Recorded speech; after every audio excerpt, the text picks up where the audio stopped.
Salve galera, beleza? Bom, eu já falei desse assunto algumas vezes, mas não me aprofundei tanto. Então eu separei, vou deixar no primeiro link da descrição e também nos comentários, talvez um comentário fixado, o link da matéria completa do post, onde eu separei algumas matérias de alguns outros sites, né? Algumas informações ali interessantes pra gente entender como funciona esse sistema, né? Então a gente vê que a BlackRock é a maior gestora de ativos do mundo. Ela controla mais de 10 trilhões, já falei do seu programa Aladdin. O Monark tem falado bastante também, depois que ele entendeu ali o rolê. Não sei se quando ele percebeu lá naquela pergunta que fizeram pra ele, né, do povo que ele tinha medo de falar. Não sei se ele fez os links necessários. Eu cansei de deixar comentários lá pedindo pra ele fazer esse link entre o povo que ele não pode falar o nome e dá problema, que ele já falou que dá, e a BlackRock, por exemplo, né, do fundador Larry Fink, que você vai ver aí na matéria a sua história, a sua origem, e vai entender, né, como ele conseguiu chegar com essa empresa tão longe, a ponto de hoje esse programa controlar mais de 20 trilhões de dólares. Essa empresa já salvou os Estados Unidos de crise lá em 2008 e basicamente é como se fosse um pulmão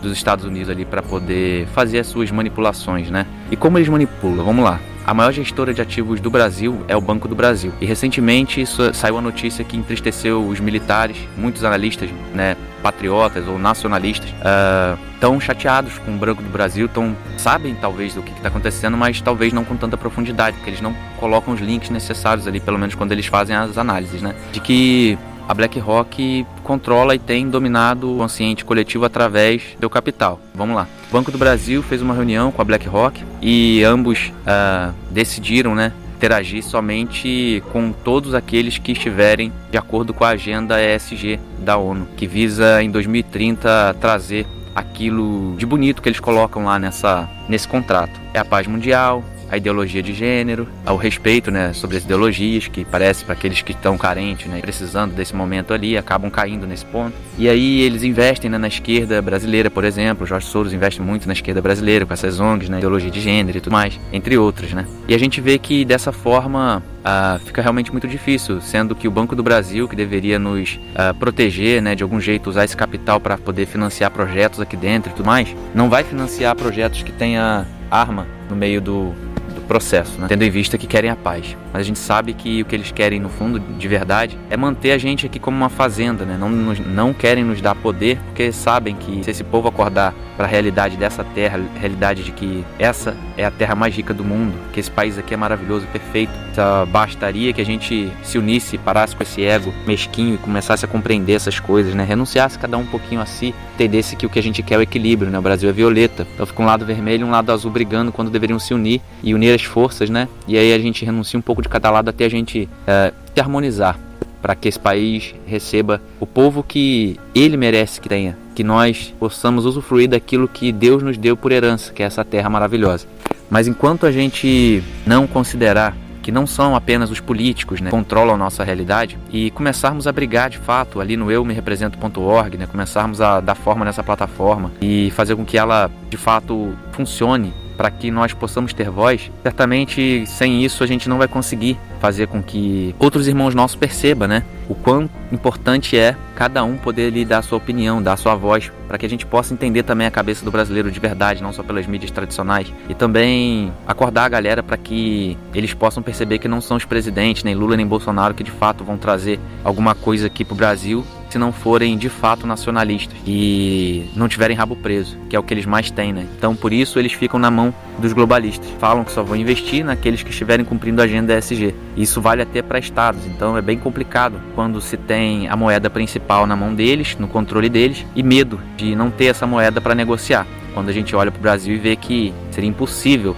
qualquer um aqui passar perrengue diante de todas as riquezas que nós temos aqui para transformar em algo que nos sirva.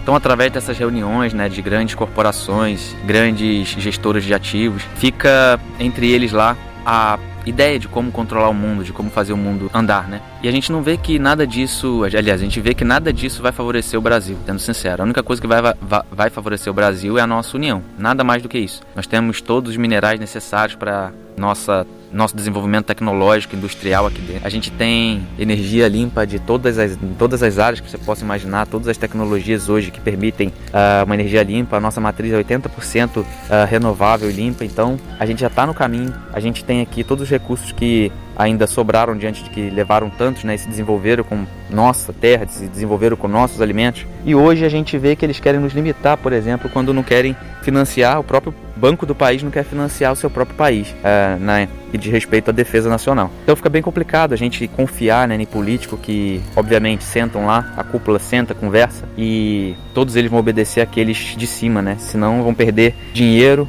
ou vão ser mal falados, vão ser investigados através de suas mídias, todo mundo tem o rabo preso. Então eles, por medo, acabam cedendo. Então a gente precisa de patriotas de verdade, a gente precisa de nacionalistas de verdade, que não tem medo desse oligopólio aí, desse mercado financeiro que só ferra com a gente, né?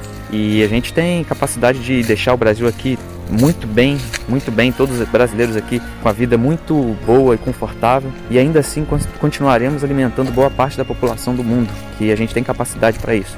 Mas primeiro o brasileiro precisa acordar para essa realidade, precisa acordar que não são os políticos que vai te salvar. Eles têm que ouvir o Banco Central, eles têm que ouvir o Banco do Brasil, eles têm que ouvir os grandes empresários brasileiros, eles têm que ouvir essas pessoas todas, eles têm que ouvir várias áreas, né, da sociedade, para que eles possam conseguir plasmar qualquer coisa. A gente vê, né, que todos eles batem no peito, falam que vai fazer um monte de coisa, chega na hora, começa a apertar, ninguém faz nada. Está acontecendo agora com o Milei na Argentina, aconteceu com o Bolsonaro aqui e até com o próprio Lula. Ninguém que chega lá consegue, o sistema já é amarrado até para esse próprio equilíbrio, né? Então, ao mesmo tempo também faz com que a gente fique agarrado no tempo e não se desenvolva no espaço de tempo que a gente deveria já ter se desenvolvido. Mas agora chegou a hora, a gente já tem a internet, tem a tecnologia, a gente tem o smartphone na mão, que é um conhecimento que qualquer rei do passado não tinha, que é uma possibilidade, né, de conhecimento, de informação, de se situar, né, na realidade, no espaço-tempo, de saber o que está acontecendo, de estar lúcido sobre as coisas que acontecem. Então acredito que seja muito importante a gente compartilhar esse conteúdo com o máximo de pessoas que a gente puder, para mostrar para eles que o simples fato de o Banco do Brasil não financiar a defesa nacional já dificulta a nossa soberania, já dificulta de nós podermos lutar pelo que é nosso, porque a gente não tem como se proteger se alguma coisa pesada e ruim acontecer. Então, a gente precisa de fato se unir, entender esse processo acontecendo, entender que o dinheiro é o Deus do mundo aí. Tudo que essas pessoas fazem, elas perguntam primeiro ao dinheiro, né, se é possível fazer ou não, e não tem preocupação se vai estar matando, magoando, machucando algum justo. Então é sobre isso que a gente precisa prestar atenção também. O Apocalipse está aí, aquelas visões que João teve, né, dos monstros, de tudo que acontecia, ela está se desdobrando em forma de líderes políticos, em forma de grandes empresas, em forma de equipamentos tecnológicos dessa nova era. Então, de fato, a gente cada vez mais consegue conceber que estamos sim no Apocalipse e que precisamos nos proteger, precisamos de fato fazer essa revolução acontecer para que essa terra seja nossa. Agora há pouco tempo eu vi até o próprio Pepe Escobar falando que a Ucrânia, boa parte da Ucrânia, já é o solo ucraniano, terra preta, que que eles usam, né, que é muito boa para a agricultura, já é da BlackRock, ele diz, já é das corporações. Então, boa parte do que a gente acha que é nosso, às vezes nem é. A gente, para poder minerar a nossa própria terra, precisa pedir permissão a um prefeito, que quando você vai ver, já existe alguém que é dono da mineração da tua própria terra. Como você compra a terra e tem uma outra empresa que já é dona do solo dela? Isso é muito bizarro, isso é muito esquizofrênico, né? E esse enlace que eles fizeram é para justamente não deixar a classe de baixo subir, ter o poder. E de tempos em tempos isso aconteceria, mas de fato aquele espírito que nasce do nada, né? Aquela vontade da verdade, da vida, de falar, chega, ter roubado, enganado e ver pessoas que eu amo e os justos sofrerem por causa de um monte de ganância, de ego, de gente que não conhece a Deus. Então a gente precisa fazer essa revolução, se unir numa causa em comum, renunciar aos alívios agora, para colhermos depois, se for o caso. Se não colhermos, ainda assim estaremos eternamente com Cristo nessa missão que ela sempre existiu e sempre vai existir. Somos esse espírito que faz as coisas acontecerem, somos esses espíritos que revolucionam, né, a realidade, a sociedade, e trazem a vida e a paz para o povo, que é o nosso objetivo. Aparentemente os políticos fazem isso, né? Deveriam fazer pelo menos, e fingem que fazem, né? Mas muitas das vezes a gente não vê isso acontecendo. Existem assim aqueles políticos que têm boa intenção, que têm maturidade, mas que ainda assim se apegam em parte dos seus teatros ali de ego, de sonhos, de traumas, e acabam decidindo coisas que, se eles mergulharem bem para ver, não vão decidir dessa forma. E a gente precisa estar cada vez mais atento à política, geopolítica, porque independente do que a gente acredite que tem influência em nossa vida, de fato tem. Não tem como a gente escapar das mãos do mercado, pois tudo que quando a gente vai colocar gasolina no carro, já é o mercado. Quando a gente vai fazer uma compra no mercado, já é o mercado, literalmente, né? Então não tem como fugir, então eles influenciam nossa vida sim. Você quer ter uma vida melhor, você precisa sim acordar, se instruir, nos ajudar nessa missão. E esse é o convite. Vou deixar aqui o link, eumerepresento.org, acesse lá, vamos fazer essa plataforma ter vida. Não deixe de ver o link também na descrição aí para você acessar as matérias e ler para entender essa questão da agenda ESG, do programa Aladdin, da BlackRock, Larry Fink e tudo mais. Beleza? Tamo junto, até o próximo. Luz pra nós.